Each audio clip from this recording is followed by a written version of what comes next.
Happy Friday, everyone. My name's Dr. Andrew from Robina Chiro Wellness Centre, and welcome to today's episode of the Chiropractic Couch.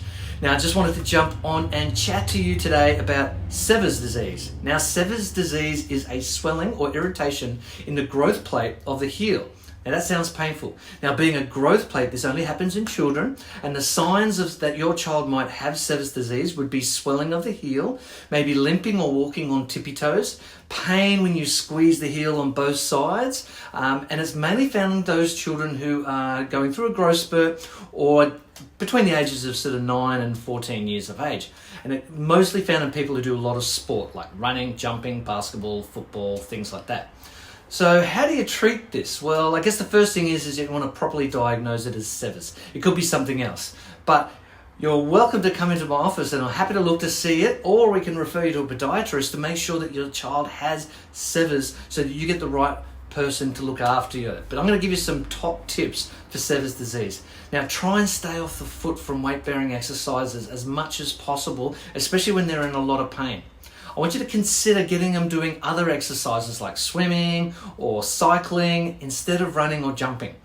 When they do have the pain, I recommend very highly to do ice packs every 10 minutes each time, and just go backwards and forwards, 10 on, 10 off, and try and decrease the swelling. You can use gel inserts in their heels to help the pressure on their heel, and they just wear them on the back of their shoes. You can even lift it up a little bit so they're more on the tippy toes.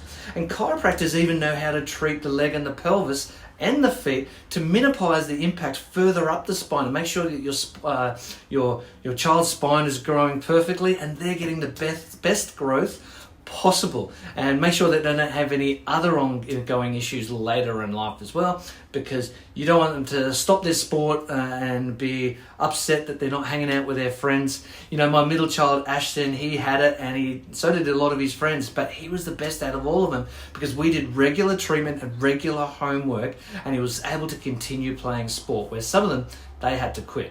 Now, he was uncomfortable, but he just worked through it, and he now has no ongoing issues. Now, my word of warning to all parents, and sometimes doctors may suggest that they will grow out of it. Now, basically, Sever's disease can be treated, so don't believe that they just grow out of it. I mean, it is partly true, because as your child will stop growing, so will the pain in their foot will hurt less.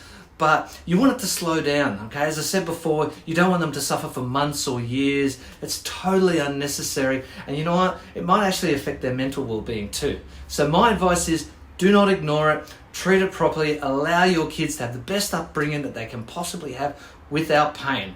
So that's all for me, Dr. Andrew. I hope you learned something about Sever's disease. If you know of somebody with Sever's disease, tell them about this video, and I'll see you all next week on the Chiro Couch.